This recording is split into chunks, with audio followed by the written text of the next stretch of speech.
The call came on a Tuesday morning in March, when the Arizona sun was already too bright for comfort. I was in my small apartment in Phoenix, scrolling through job listings over my third cup of coffee, when my phone buzzed with a number I didn't recognize. "Is this Marcus?" The voice was elderly, hesitant. "Yeah, who's this?"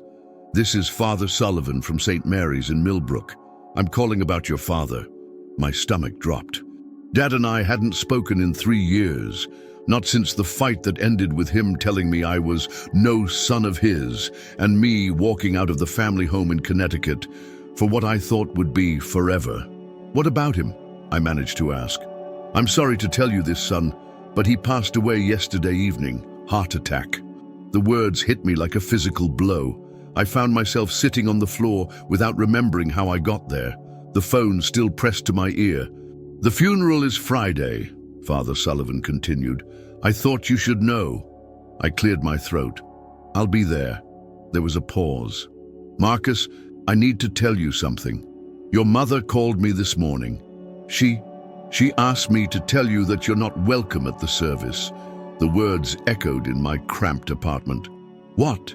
"She said the family doesn't want any disruption. She mentioned that you and your father had difficulties. Difficulties. That's what she called it. 3 years of silence after I told them I was gay, after Dad called me names I won't repeat, after Mom stood by and watched him throw me out like I was some stranger who'd wandered into their house. "I'm his son," I said, my voice barely above a whisper.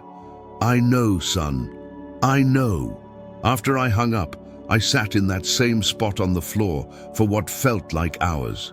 The Phoenix heat was already making my apartment feel like an oven, but I was shivering. My father was dead, and I wasn't even allowed to say goodbye. I thought about David, my partner, who was at work at the veterinary clinic. We'd been together for 2 years, and he'd always encouraged me to try reconciling with my family. "They're your parents," he'd say. "They'll come around." But they never did. And now, Dad never would. The next 3 days were a blur of sleepless nights and restless energy. I kept picking up my phone to call my mother, then setting it down. I looked up flights to Connecticut, then closed the browser. I wanted to go, needed to go, but I couldn't face the humiliation of being turned away from my own father's funeral. On Friday morning, I was pacing my apartment when my phone rang again. Father Sullivan. "Marcus, I wanted to let you know. The service is about to begin. Your father's casket is beautiful. White roses, just like he would have wanted." I closed my eyes, trying to picture it. How is my mother? "She's holding up. Your Aunt Margaret is with her, and your cousins. There's a good turnout. Your father was well loved in the community." "I should be there," I said. "You should," he agreed quietly. "But sometimes, son, we have to respect the wishes of the grieving, even when they're not what we would choose." After the call, I made a decision. I couldn't go to the funeral, but I could go to the grave. I booked a flight to Hartford for the following Monday. The weekend stretched endlessly. I found myself looking through old photos on my phone, the few I'd kept from before everything fell apart. There was one of Dad and me at a Mets game when I was 12, both of us grinning at the camera, mustard stains on our shirts from hot dogs. He had his arm around my shoulders, and I was leaning into him like he was the safest place in the world. I showed the photo to David when he got home Saturday evening. He looked at it for a long time, then pulled me into a hug. "He loved you," David said. "Whatever happened between you two, he loved you." "Then why didn't he ever call?" I asked. 3 years, David. 3 years and nothing. Pride, David said simply. It kills more relationships than anything else. Monday morning, I flew to Connecticut. The March air was crisp and clean, so different from the dry heat of Arizona. I rented a car and drove to Millbrook, the small town where I'd grown up, where everyone knew everyone else's business. Millbrook Cemetery was exactly as I remembered it, old oak trees, weathered headstones, and a sense of peace that had always comforted me as a child. I'd played here sometimes, reading the names on the stones and making up stories about the people buried beneath them. I found Dad's grave easily. The headstone was simple: Robert James Mitchell, 1954-2023, beloved husband and father. The earth was still soft, and there were flowers everywhere: roses, carnations, lilies. A small American flag marked his service in the Navy. I knelt beside the grave, my knees sinking into the soft soil. The silence was profound, broken only by the wind through the oak trees and the distant sound of traffic on Main Street. "Hi, Dad," I whispered. "I'm sorry I wasn't there." I stayed there for maybe an hour, just talking to him. I told him about Phoenix, about David, about the accounting job I'd finally landed after months of searching. I told him about the dreams I'd had where we were fishing again, like we used to do when I was young. I told him I was sorry we'd wasted 3 years being angry at each other.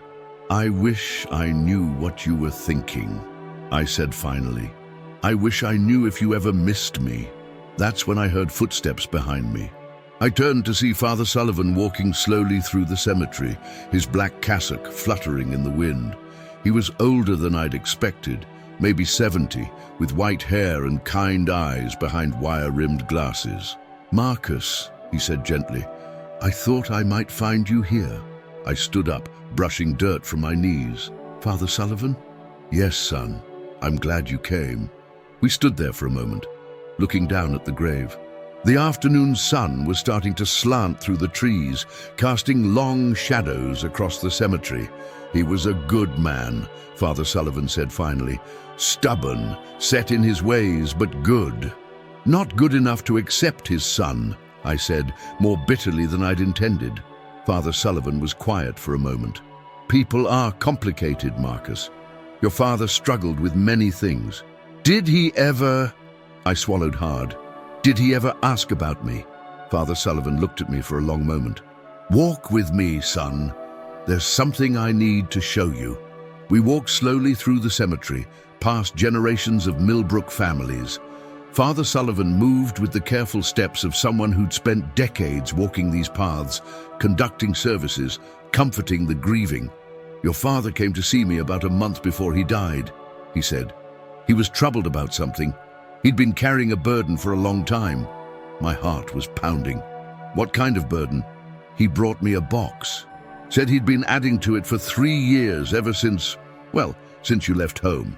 He asked me to keep it safe, said that someday, when he was gone, I might need to give it to someone."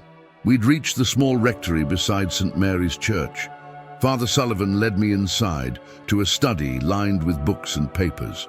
On his desk was a simple wooden box, maybe the size of a shoebox, with a small brass latch. "He never told me what was in it," Father Sullivan said, "but he made me promise that if something happened to him, and if you ever came looking for answers, I should give it to you." I stared at the box. It was made of dark wood, walnut maybe, with careful joints that showed it had been handmade. My father had always been good with his hands. "He made this?" I asked. "I believe so. He was quite skilled at woodworking." I remembered the workshop in our garage, the smell of sawdust and wood stain. Dad had tried to teach me to use the tools when I was young, but I'd always been more interested in books than building things. "He said," Father Sullivan continued, "that if you ever came back, if you ever wanted to understand, this might help." I reached for the box with trembling hands. It was heavier than I'd expected, and I could hear things shifting inside when I lifted it. "I don't know if I'm ready for this," I said. "Your father waited 3 years to give you this gift," Father Sullivan said gently. "I think he'd want you to have it now, when you're ready to receive it." I carried the box to one of the chairs in front of Father Sullivan's desk. The brass latch was simple, but my hands were shaking so badly I had trouble opening it. When I finally got it open, I gasped. The box was full of letters, dozens of them, all addressed to me in my father's careful handwriting. The return address was our family home in Millbrook. The postmark dates ranged from just a few weeks after I'd left home to less than a month before he died. None of them had ever been sent. I picked up the first letter, dated just 2 weeks after our fight. The envelope was sealed but worn, as if it had been handled many times. My hands were shaking as I opened it. "Dear Marcus," it began, "I don't know how to start this letter, or even if I'll ever send it. I've been sitting here in the workshop for hours, trying to figure out what to say to you. I looked up at Father Sullivan. He wrote to me. It appears so, son. For 3 years. I looked back at the letter, my eyes filling with tears. I said things I didn't mean. I was angry and scared, and I took it out on you. You're my son, and I love you, and I'm sorry. My vision blurred as I read the words I'd waited 3 years to hear. I set the letter down, overwhelmed. There are dozens more, Father Sullivan said quietly. He brought me a new one every few weeks, always sealed, always addressed to you. He said he was writing them to try to figure out how to say what he needed to say. I looked at the box full of letters, each one a piece of my father's heart that I'd never known existed. The afternoon light was fading, and Father Sullivan turned on his desk lamp. Why didn't he send them? I asked. Pride, maybe. Fear. He was afraid you wouldn't forgive him. He was afraid he'd say the wrong thing again. I picked up another letter, this one dated 6 months later. The handwriting was less careful, more urgent. I saw you on your friend Sarah's Facebook page, this one began. You looked happy, and that makes me happy and sad at the same time. Happy because you deserve to be happy, and sad because I'm not part of that happiness anymore. I had to stop reading. The pain in my chest was so intense I could barely breathe. He saw my Facebook posts. He asked me about computers, Father Sullivan said. I helped him set up an account so he could keep track of how you were doing. He never contacted you, never liked or commented on anything. He just watched from a distance. I thought about all the photos I'd posted over the years, pictures of David and me, of our trips, of our small apartment in Phoenix. I'd never imagined my father seeing them. He knew about David, I asked. Father Sullivan nodded. He knew you were happy. He knew you'd found someone who loved you, and he was proud of you for that, even if he never knew how to tell you. I reached for another letter, this one from about a year ago. The handwriting was shakier, and I wondered if his heart problems had already been affecting him. Your mother doesn't know about these letters, this one said. She thinks I should leave you alone, let you live your life. But I can't let go. You're my son, and I failed you. And I need you to know that I'm sorry. I need you to know that I love you exactly as you are. I was crying now, tears dropping onto the letter and smudging the ink. Father Sullivan quietly handed me a tissue. Why didn't he just call me? I asked. Why didn't he just pick up the phone? He was scared, Father Sullivan said. He was scared you'd hang up on him. He was scared he'd hurt you again. These letters were his way of practicing what he wanted to say. I picked up another letter, this one more recent. The date was from just 6 weeks before he died. I've been thinking about that day you left, it said. I replay it in my mind every day. The things I said, the look on your face when you walked out that door. I would give anything to take it back, to do it differently. I would give anything to have my son back. I looked at Father Sullivan through my tears. He wanted me back. He never stopped wanting you back, son. He just didn't know how to bridge the gap he'd created. I spent the next hour reading through the letters, each one a window into my father's heart. He wrote about missing me, about regretting his words, about wanting to meet David, about wishing he could be the father I deserved. He wrote about his own upbringing, about his father's harsh words, about men who were different, and how he'd been trying to unlearn those lessons. I'm trying to understand, one letter said. I bought some books, and I've been reading about what it means to be gay. I'm learning that it's not a choice, not something you can change. I'm learning that love is love, and that I was wrong to try to make you into something you're not. In another letter, he wrote about going to the library and using the computer to research LGBTQ+ issues. He wrote about feeling overwhelmed by his own ignorance, about wanting to be better, but not knowing how. I found this group online, one letter said. FLAG, they call it.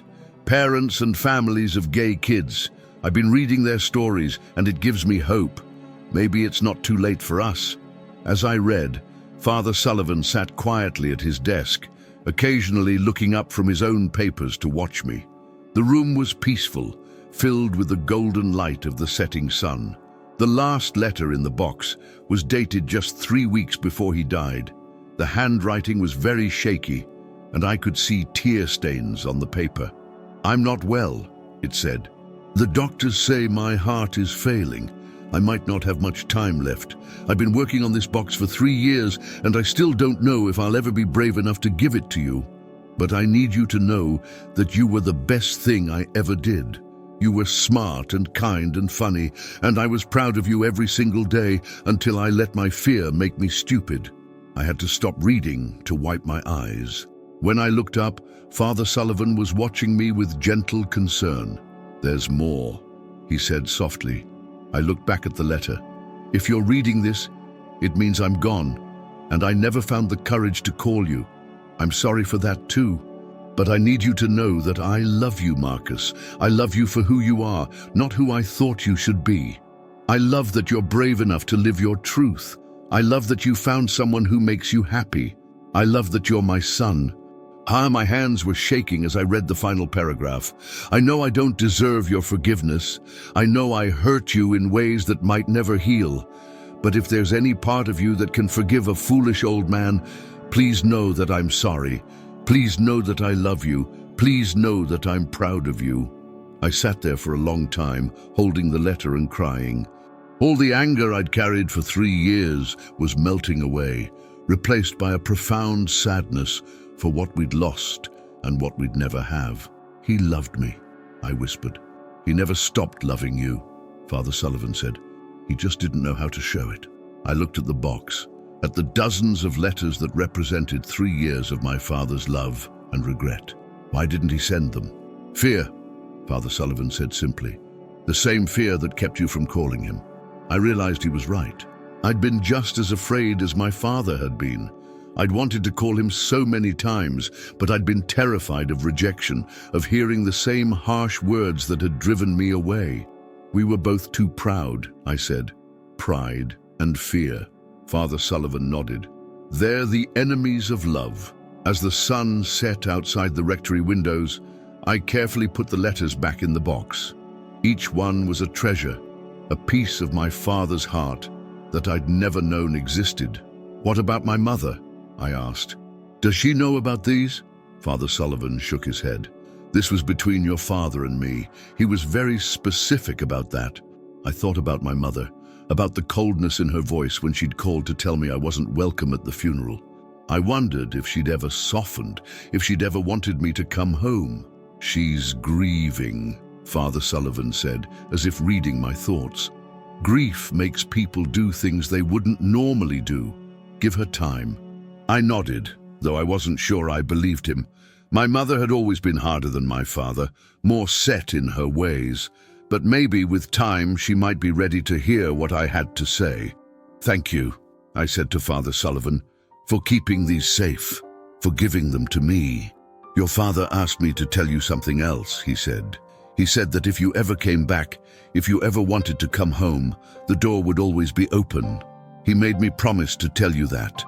I looked at the box in my hands, at the physical proof of my father's love. For 3 years, I'd believed he hated me. For 3 years, I'd believed I was dead to him. But all that time, he'd been writing to me, thinking about me, loving me from a distance. "I don't know if I can face my mother," I said. "You don't have to," Father Sullivan said. "Not yet, but maybe someday, when you're ready, you'll find that love is stronger than fear." I stood up, cradling the box against my chest. "I should go. I have a flight back to Phoenix tonight." "Of course, son, but Marcus," I turned back to him. "Your father would want you to be happy. He would want you to live your life, to love David, to build the family you choose. Don't let his regret become your burden." I nodded, understanding what he meant. My father had spent 3 years regretting the things he'd said, the time he'd lost. I didn't want to spend the rest of my life doing the same thing. "I'll try," I said. "That's all anyone can do," Father Sullivan said. "Try and trust that love will find a way." As I walked out of the rectory, the box tucked securely under my arm, I felt something I hadn't felt in 3 years: peace. My father was gone, and I'd never hear his voice again. But I had his words, his love, his regret, and his hope. I had proof that I'd never been forgotten, never been unloved. The evening air was cool and clean, and I could hear the church bells ringing the hour. I thought about David, waiting for me in Phoenix, and about the life we were building together. I thought about my father, and about the letters I might write to him now, the conversations we might have had if fear hadn't kept us apart. But mostly I thought about love, and about how it finds a way to survive even when we think it's lost forever. I didn't sleep on the flight back to Phoenix. I sat in my cramped middle seat, the wooden box on my lap, and read through my father's letters one by one. Each one was a revelation, a piece of the puzzle I'd been trying to solve for 3 years. The passenger next to me, a businessman in an expensive suit, kept glancing over at me as I wiped my eyes with airline napkins.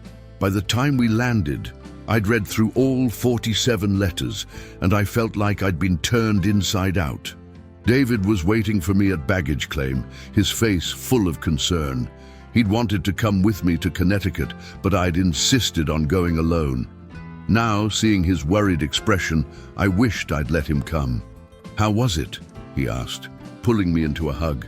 "Hard," I said, my voice muffled against his shoulder, "but good. I have so much to tell you." We drove home in David's old Honda, the box sitting between us on the center console. David kept glancing at it, but he didn't ask. He knew I'd tell him when I was ready. Our apartment felt different when we walked in. The same desert landscape prints on the walls, the same mismatched furniture we'd collected from thrift stores and garage sales. But something had shifted. I felt like I was seeing it all through my father's eyes, imagining what he might have thought if he'd ever visited. "He knew about you," I said suddenly. David looked up from where he was hanging up his keys. "What?" "My father. He knew about you. He saw our photos on Facebook." David's eyes widened. "He did." I nodded, setting the box carefully on our coffee table. "He wrote me letters. For 3 years he wrote me letters. He never sent them, but he wrote them." I told David everything. About Father Sullivan, about the box, about the letters full of love and regret. David listened without interrupting, his hand finding mine as I talked. "He wanted to meet me?" David asked when I finished. "He wrote about you in several of the letters. He said he could see that you made me happy, and that was all he wanted for me." David was quiet for a long moment. "I'm sorry you never got to introduce us." "Me too," I said. "But in a way, he did know you. He knew you loved me, and he knew I loved you. That's what mattered to him." That night I spread the letters out on our bed and read them aloud to David. Some were short, just a few paragraphs. Others were pages long, stream of consciousness outpourings of guilt and love. David cried during several of them, especially the ones where my father wrote about wanting to walk me down the aisle someday. He was learning, David said. He was actually trying to understand. I picked up one of the letters from about a year ago. "Listen to this one," I said. "I went to the library today and used the computer to read about same-sex marriage. I learned that it's legal now in all 50 states, and I found myself thinking about whether you might want to get married someday. I hope you do, Marcus. I hope you find someone who loves you enough to stand up in front of God and everybody and promise to love you forever. I hope I'm there to see it." David took the letter from my hands and read it again. He wanted to be at our wedding. "We're not even engaged," I said, but David was looking at me with an expression I'd never seen before. "We could be," he said quietly. I stared at him. "David." I know it's not the most romantic proposal," he said, gesturing at the letters scattered across our bed. "But reading these, seeing how much your father wanted you to be happy, it makes me realize how much I want that too. I want to marry you, Marcus. I want to be your family." I was crying again, but this time it was different. This time it was joy mixed with the grief. "Yes," I whispered. "Yes, I want to marry you too." We held each other for a long time, surrounded by my father's letters, his love and regret creating a strange kind of blessing over our decision. The next morning, I called in sick to work. I couldn't face sitting in my cubicle, processing other people's tax returns when my world had been turned upside down. Instead, I sat at our kitchen table and wrote my father a letter. "Dear Dad," I began, using the same careful handwriting he'd taught me when I was young. "I got your letters yesterday, all of them. I wish you'd been brave enough to send them while you were alive, but I understand why you didn't. I was scared too. I wrote about the last 3 years, about the life I'd built in Phoenix, about David and our relationship. I wrote about the pain of being rejected and about the healing that came from reading his words of love. I forgive you," I wrote. "I forgive you for the things you said, and I forgive you for not calling. I understand now that you were trying to protect me from more hurt, even though that's not what I needed. What I needed was to know that you still loved me." I sealed the letter in an envelope and addressed it to my father's grave in Millbrook.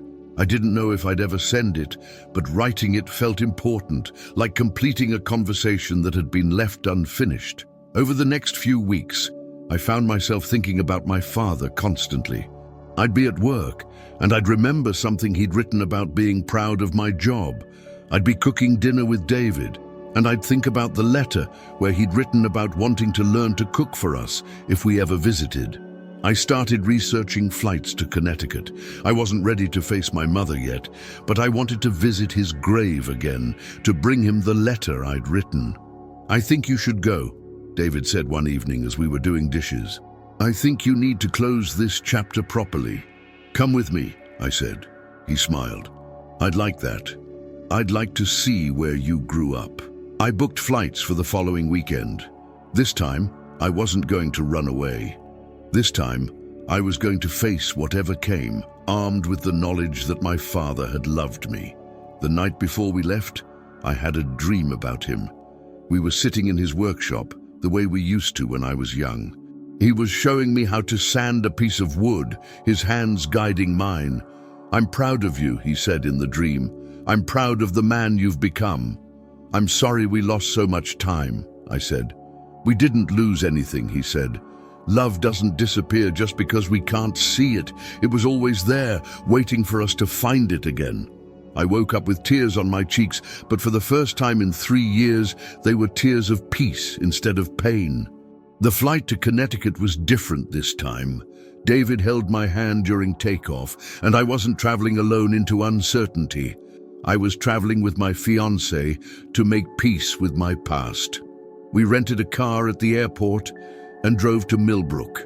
The town looked exactly the same as it had 2 weeks ago, but I felt different, stronger, more sure of myself. We went to the cemetery first. David had never been to a cemetery before, and he was quiet as we walked through the rows of headstones. I found my father's grave easily, and I knelt down to place the letter I'd written next to the headstone. "Hi, Dad," I said. "I brought someone to meet you." David knelt beside me, and I could see he was nervous. "Hello, Mr. Mitchell," he said. "I'm David. I love your son very much." We stayed there for a while, talking to my father about our plans, about the wedding we were starting to plan, about the life we were building together. I told him about the job promotion I'd gotten, about the apartment we were hoping to buy, about the small things that made up a life. "I wish he could be at our wedding," I said as we walked back to the car. "Maybe he will be," David said, "in a way." After the cemetery, we drove past my childhood home. It was a small ranch house on a quiet street, with a carefully maintained yard and my mother's roses blooming in the front garden. David squeezed my hand as we sat in the car, looking at the house where I'd grown up. "Do you want to knock?" he asked. I thought about it. I could see my mother's car in the driveway, and there was a light on in the kitchen window. For a moment, I imagined walking up to the door, introducing David to my mother, trying to bridge the gap that had torn our family apart. But I wasn't ready, not yet. "Maybe next time," I said. We drove to St. Mary's Church, where Father Sullivan was waiting for us. I'd called ahead to ask if we could meet, and he'd agreed immediately. "Marcus," he said, embracing me warmly, "and you must be David." David shook his hand. "Thank you for what you did for Marcus, for keeping those letters safe. It was the least I could do, Father Sullivan said. Your father was a good man, Marcus. He just needed time to find his way. We sat in his study, the same room where I'd first opened the box of letters. Father Sullivan served us tea and listened as I told him about my decision to move forward, about the wedding we were planning. Your father would be so happy, he said. He worried that he'd lost you forever. He never lost me, I said. I just didn't know how to find my way back to him. Father Sullivan reached into his desk drawer and pulled out a small envelope. There's one more thing, he said. Your father left this for you specifically, in case you ever came back. My hands were shaking as I opened the envelope. Inside was a single sheet of paper and a small key. My dearest Marcus, the letter began. If you're reading this, it means Father Sullivan has given you the box of letters and you've decided to come home. I can't tell you how that makes my heart sing, even though I'm not there to see it. I looked up at Father Sullivan. When did he write this? Just a few weeks before he died. He was very specific about when I should give it to you. I kept reading.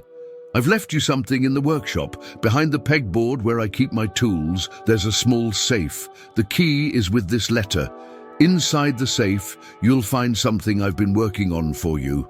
I looked at the key in my hand. It was small and brass, worn smooth from handling. He wanted you to have it, Father Sullivan said. Whatever it is. David and I looked at each other. I guess we're going to the house after all, I said.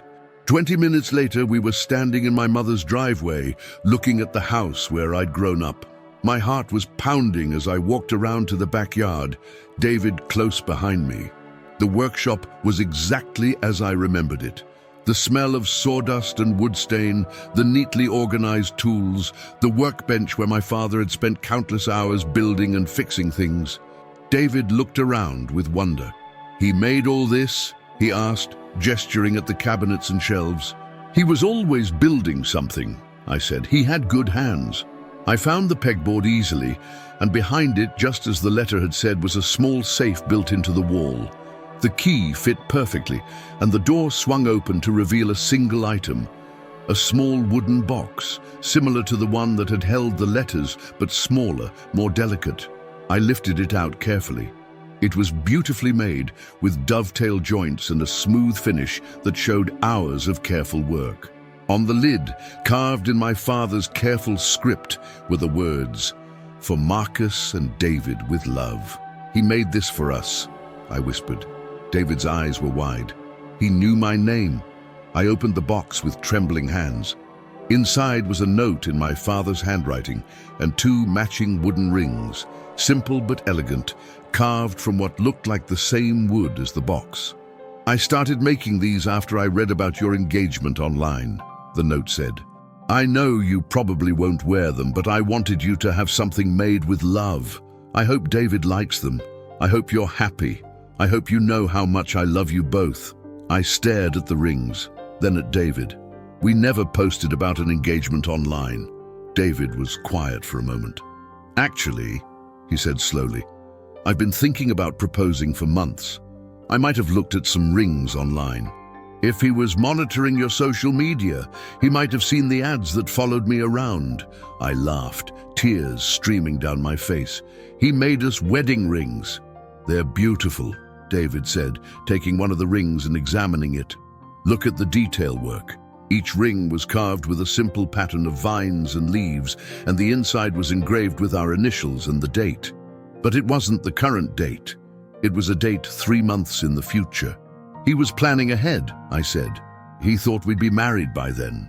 Maybe we should be, David said softly. I looked at him. Are you serious? Why wait? We know we want to spend our lives together. We know we love each other. And now we have rings made by your father with love. Maybe this is his way of giving us his blessing. I held the ring up to the light streaming through the workshop window. The wood was warm and smooth, and I could see the care that had gone into every detail. This wasn't just a ring. It was a love letter, a blessing, a bridge across the years of silence. Okay, I said, let's do it. David grinned. Really? Really? But not here, not in secret.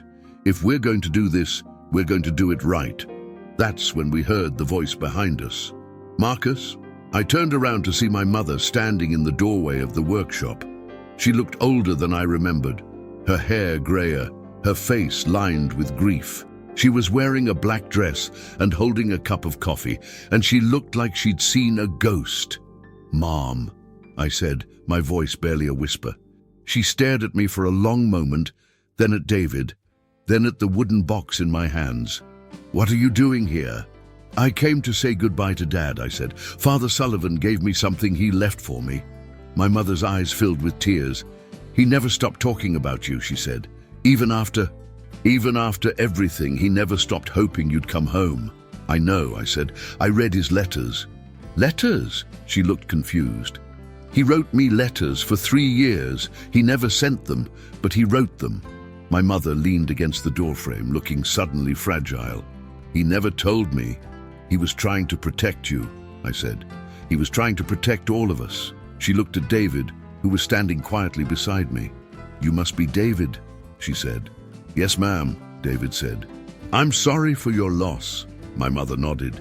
"He saw your pictures online. He said you looked like a good man." "He was a good man too," David said. "Marcus talks about him all the time." "I'm sorry," my mother said suddenly, her voice breaking. "I'm sorry about the funeral. I was angry and hurt, and I thought it would be easier if you weren't there." "It's okay," I said, though it wasn't, not really. "No, it's not okay," she said. "You're his son. You had every right to be there." We stood there in the workshop, surrounded by my father's tools and the smell of sawdust, and for the first time in 3 years, I felt like I was home. "He made us rings," I said, showing her the box. "Wedding rings." My mother looked at the rings, then at us. "You're getting married?" "We're engaged," I said. "We were planning to have a ceremony in Phoenix." "He would have wanted to be there," she said. "He would have walked you down the aisle." I felt the tears coming again. "I know." My mother was quiet for a long moment. "What if," she said slowly, "what if you had the ceremony here, in Millbrook? I could help you plan it." I stared at her. "Are you serious? Your father always said this was your home," she said.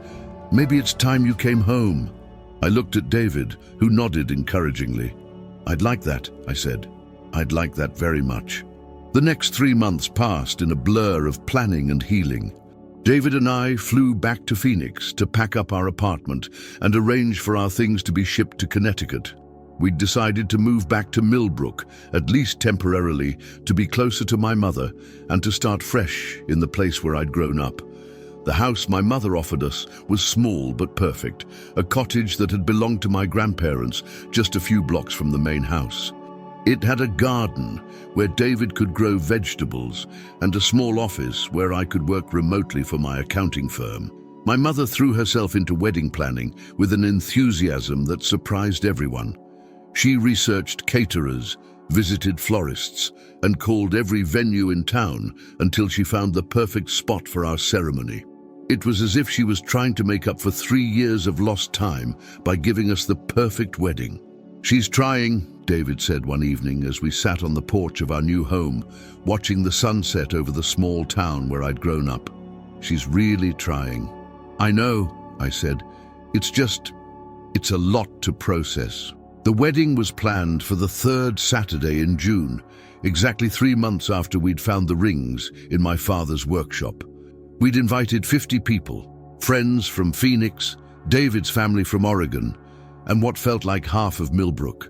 My mother had insisted on inviting everyone who'd known my father, saying he would have wanted them there. Father Sullivan was going to officiate, and we'd chosen to have the ceremony in the church where my father had prayed every Sunday for most of his life. The reception would be in the fellowship hall, with my mother's famous lasagna and a cake made by the local bakery. 2 weeks before the wedding, I was in the workshop, using my father's tools to make a memorial display for the reception. I'd framed some of his letters and placed them next to a photo of the 3 of us from when I was young. I wanted him to be part of our day, even though he couldn't be there in person. I was sanding a piece of wood when I heard footsteps behind me. I turned to see my mother standing in the doorway, holding a cup of coffee and watching me work. "You're using his tools," she said. "I hope that's okay," I said. "I wanted to make something for the wedding." She smiled. "He would have liked that. He always hoped you'd take an interest in woodworking." "I'm not very good at it," I said. "Neither was he when he started," she said. "But he kept practicing." She came into the workshop and sat on the stool where my father used to sit when he was working. "I need to tell you something," she said, "about those letters." I stopped sanding and looked at her. "What about them?" "I knew," she said quietly. "I knew he was writing them." I felt like the air had been knocked out of me. "You knew?" "I found them one day when I was cleaning his workshop. I read a few of them and I told him he should send them, but he didn't." "No," she said. "He was afraid. He was afraid you'd reject him the way he'd rejected you." I set down the sandpaper and turned to face her. "Why didn't you send them yourself?" "Because they weren't from me," she said. "They were from him. And I was angry too, Marcus. I was angry that you'd left, angry that our family was broken, angry that I didn't know how to fix it." "Were you angry that I'm gay?" I asked. She was quiet for a long moment. "I was confused," she said finally. "I didn't understand it. I thought we'd done something wrong, that we'd failed you somehow." "Being gay isn't a failure," I said. "It's just who I am." "I know that now," she said. "I've been reading, trying to understand. I've been talking to Father Sullivan and to other parents who've been through this. I realize now that we didn't fail you. We just failed to love you the way you needed to be loved." I felt tears stinging my eyes. "I never needed you to understand everything about me. I just needed you to love me." "I did love you," she said. "I do love you. I just didn't know how to show it when I was scared and confused." "I'm sorry I left," I said. "I'm sorry I didn't call." "You were protecting yourself," she said. "You were doing what you needed to do to survive." We sat in silence for a while, surrounded by my father's tools and the smell of sawdust. Outside, I could hear the sound of children playing in the street, the same sounds I'd heard when I was young. "I want to be a better mother," she said finally. "I want to be the kind of mother who loves unconditionally, who supports her son no matter what." "You're already doing that," I said. "This wedding, this acceptance of David, letting us come home, that's exactly what I needed." She smiled through her tears. "Your father would be so proud. He would love seeing you happy." "He is seeing it," I said. "I believe that." The day before the wedding, David's parents arrived from Oregon. They were warm, accepting people who'd welcomed me into their family from the moment David had introduced me.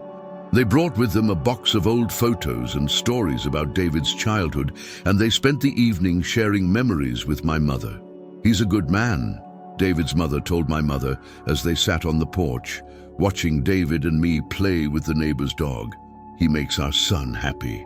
"Marcus is a good man too," my mother said. "I'm proud of the life they've built together." That night, I had trouble sleeping. I kept thinking about my father, about the letters he'd written, about the rings he'd made for us. I wished he could be there to see me get married, to meet David properly, to walk me down the aisle. Around midnight, I got up and walked to the workshop. The memorial display was finished, and in the moonlight, I could see my father's photo smiling back at me.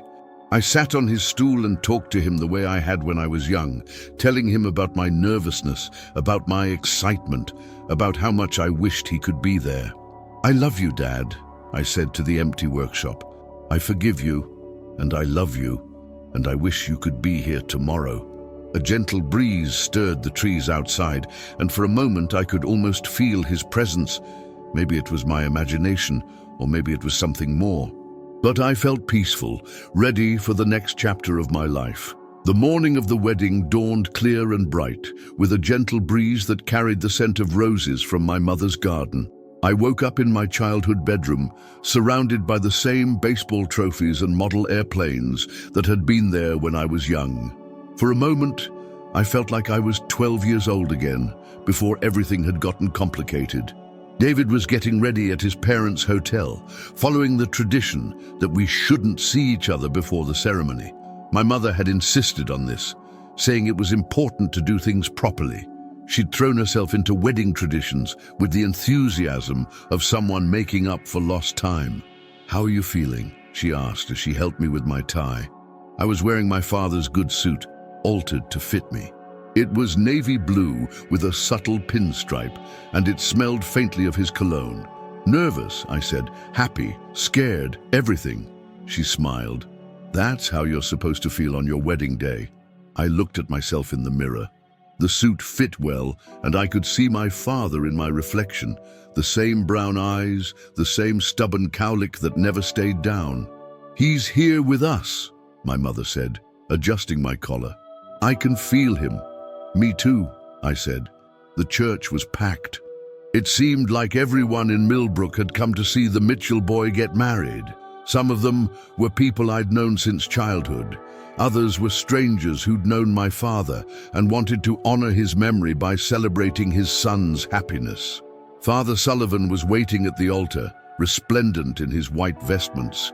He'd known me since I was baptized, and he'd been a constant source of comfort and wisdom throughout this journey. Having him officiate felt like coming full circle. My mother walked me down the aisle, her arm linked through mine. Traditionally, it would have been my father's job, but she'd insisted on taking his place. "He would want me to," she'd said. "He would want me to give you away." As we walked down the aisle, I saw faces I recognized from my childhood, people who'd watched me grow up and who'd wondered where I'd gone. Some of them were crying, all of them were smiling. And then I saw David, standing at the altar in a suit that perfectly matched mine. He was grinning, his eyes bright with unshed tears, and he looked like the most beautiful thing I'd ever seen. His parents were in the front row, beaming with pride. My mother kissed my cheek and whispered, "Be happy, my son." Then she took her place in the front row, next to the memorial photo of my father. The ceremony was everything I'd dreamed it would be. Father Sullivan spoke about love and forgiveness, about family and acceptance, about the courage it takes to live authentically. He talked about my father, about the love he'd felt for both David and me, about the letters that had brought us all together. "Robert Mitchell couldn't be here today," he said, "but his love is present in every moment of this celebration. He would be so proud to see his son surrounded by love, supported by family, and beginning a new chapter with the man he chose to spend his life with." When it came time for the vows, I pulled out a letter I'd written to David the night before. "David," I said, my voice shaking with emotion. 3 months ago, I thought I was broken. I thought I was alone, rejected by the family I'd come from. But you showed me that family isn't just about blood. It's about choice, about commitment, about choosing to love someone every single day. I looked out at the congregation, at my mother crying in the front row, at the faces of people who'd known me since I was young. "My father wrote me letters for 3 years," I continued. "Letters he never sent, but letters full of love and hope and regret. In one of them, he wrote that he hoped I'd find someone who would love me enough to stand up in front of God and everybody and promise to love me forever. David, you are that person. You are my chosen family, my home, my heart." David was crying openly now, as were most of the people in the church. "I promise to love you in good times and bad, in sickness and in health, in Phoenix and in Millbrook, wherever life takes us. I promise to be your partner, your friend, your family. I promise to choose you every single day for the rest of my life." David's vows were equally emotional. He talked about the first time he'd met me, about the pain he'd seen in my eyes when I'd talked about my family, about the joy he'd felt when I'd finally found my way home. "Marcus," he said, "you taught me that love is stronger than fear, that family is something you build, not something you're born into. You taught me that coming home sometimes means leaving, and that healing sometimes means forgiveness." He looked at my mother, then at my father's photo. "Mr. Mitchell," he said, addressing the picture, I promise to love your son with all my heart. I promise to support him, to encourage him, to stand by him no matter what. I promise to be the family he deserves, the way you would have been if you'd had the chance. Abi. By the time we exchanged rings, the beautiful wooden rings my father had made for us, there wasn't a dry eye in the church. The rings fit perfectly, and they were warm from being carried in our pockets. With this ring, I said, sliding the band onto David's finger, I thee wed, with my body I thee honor, with my heart I thee love. From this day forward you are my family, my home, my heart. When Father Sullivan pronounced us married, the entire church erupted in cheers. David kissed me as the sun streamed through the stained glass windows, and I felt like I was exactly where I was supposed to be. The reception was held in the church fellowship hall, decorated with flowers from my mother's garden and photos from our life together. The memorial table for my father was surrounded by flowers and cards from people who'd loved him. During the reception, people kept coming up to me with stories about my father. His co-workers told me about how he'd talked about me constantly, how he'd shown them pictures and bragged about my accomplishments. His friends from the American Legion told me about the time he'd gotten into a fight with someone who'd made a homophobic comment, how he'd defended me even when I wasn't there to hear it. He was so proud of you, one of his old Navy buddies told me. He might not have known how to show it, but he was proud. My mother gave a speech during dinner talking about love and acceptance and the importance of family. She talked about my father's regrets, about the letters he'd written, about the healing that had come from honesty and forgiveness. 3 years ago, we lost our son, she said, not because he died, but because we failed to love him the way he needed to be loved. Today, we're celebrating not just his marriage, but his homecoming. We're celebrating the power of love to heal, to forgive, to bring us together. She raised her glass. To Marcus and David and to Robert, who is here with us in spirit. To love, to family, and to second chances. The entire room stood and toasted, and I felt surrounded by love in a way I'd never experienced before. Later, as David and I were cutting the cake, Father Sullivan approached us with a small wrapped box. "This is from your father," he said. "He left it with me before he died, with instructions to give it to you on your wedding day." I opened the box with shaking hands. Inside was a simple gold chain with a small pendant, a wooden heart, carved from the same wood as our rings. "He made this?" I asked. Father Sullivan nodded. "He said it was so you'd always carry his love with you." I put the chain around my neck, and the wooden heart settled against my chest, warm and smooth. It felt like a hug from my father, a blessing on our marriage, a reminder that love never truly dies. As the evening wound down and the guests began to leave, David and I found ourselves alone in the fellowship hall, surrounded by the remnants of our wedding feast. My mother was in the kitchen, directing the cleanup with the efficiency of someone who'd been organizing church events for decades. "How do you feel?" David asked, pulling me into his arms. "Complete," I said. "For the first time in 3 years, I feel complete." "Your father would be so proud," he said. "He is proud," I said, touching the wooden heart at my throat. "I can feel it." We danced to the music from the church's old sound system, swaying slowly in the empty fellowship hall. Through the windows, I could see the cemetery where my father was buried, the headstones peaceful in the moonlight. "I love you, Marcus Mitchell Thompson," David said, using our new hyphenated name. "I love you too, David Mitchell Thompson," I said.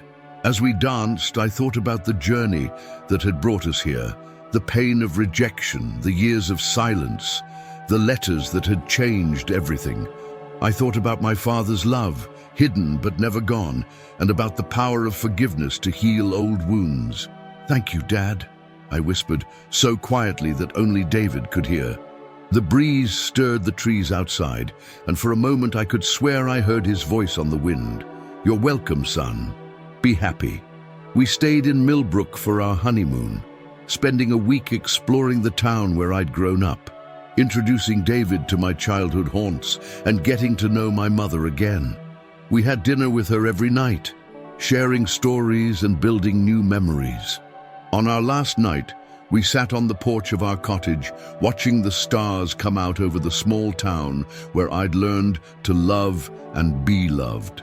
"Are you ready to go back to Phoenix?" David asked. I thought about it. Phoenix was where we'd built our life together, where we had jobs and friends and routines. But Millbrook was where I'd learned to forgive, where I'd found my way back to my family, where I'd discovered that love is stronger than fear. "Actually," I said, "I think I'd like to stay, at least for a while." David smiled. "I was hoping you'd say that." 3 months later, we were settled permanently in Millbrook. David had gotten a job at the local veterinary clinic, and I was working remotely for my accounting firm. We'd bought the cottage from my mother and were slowly making it our own. I visited my father's grave every week, bringing him flowers and updates on our life. I told him about David's job, about the garden we were planting, about the friends we were making in town. I told him about my mother, about how she joined PFLAG and was learning to be an advocate for LGBTQ+ families. "She's trying so hard," I told him one sunny afternoon in October. "She's reading books, going to meetings, learning to be the mother I needed all along." The leaves were turning, and the cemetery was beautiful in the autumn light. I sat beside his grave, wearing the wooden heart he'd made for me, and felt the peace that came from knowing I was exactly where I belonged. "I'm happy, Dad," I said.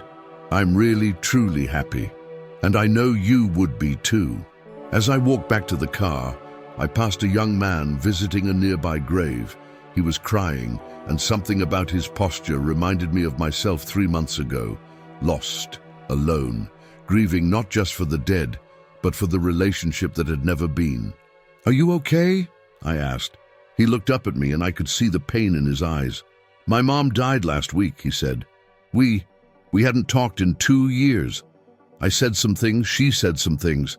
I thought we'd have time to fix it." I sat down beside him on the bench near the grave. "I'm sorry," I said. "That's one of the hardest kinds of grief." "I keep thinking about all the things I never got to say to her," he said. "All the things I never got to tell her." I touched the wooden heart at my throat. "Sometimes," I said, "the people who love us find ways to tell us things even after they're gone. Sometimes we just have to be open to hearing them." I told him about my father, about the letters, about the healing that had come from unexpected places. I told him about forgiveness, about the power of love to transcend even death. "Your mother loved you," I said. "Whatever happened between you, whatever words were said, that love didn't die with her. It's still there, waiting for you to find it." He was quiet for a long time. "How do you know?" "Because love doesn't disappear," I said. "It just changes form. Sometimes it becomes a letter, sometimes a memory, sometimes a moment of peace when you need it most. But it never goes away." As I drove home that evening, I thought about the young man and his grief. I thought about my father and his letters, about the love that had waited patiently for me to find it. I thought about the power of forgiveness, about the way healing can come from the most unexpected places. At home, David was cooking dinner, the smell of garlic and herbs filling our small kitchen. He looked up when I came in, and his smile was like coming home. "How was your day?" he asked. "Good," I said, kissing him hello. "I think I helped someone today." "Tell me," he said, and I did. That night, as we lay in bed in our small cottage in Millbrook, I thought about the journey that had brought us here. The pain and the healing, the loss and the finding, the fear and the love. I thought about my father's letters, about the wooden rings on our fingers, about the heart that rested against my chest. I thought about the family we'd been born into and the family we'd chosen, about the power of love to heal old wounds and create new beginnings. I thought about the young man at the cemetery, and I hoped he would find his way to peace. "David," I said in the darkness. I love you. I love you too," he said, pulling me closer. Outside, the wind stirred the trees, and I could hear the distant sound of church bells marking the hour. Somewhere in the darkness, I felt my father's presence, his love, his blessing on the life we'd built together. I was home, finally, completely home. And I knew that wherever the future took us, whatever challenges we faced, we would face them together. We would face them with love, with forgiveness, with the knowledge that family is something you build, not something you're born into. We would face them with the strength that comes from knowing you are loved exactly as you are.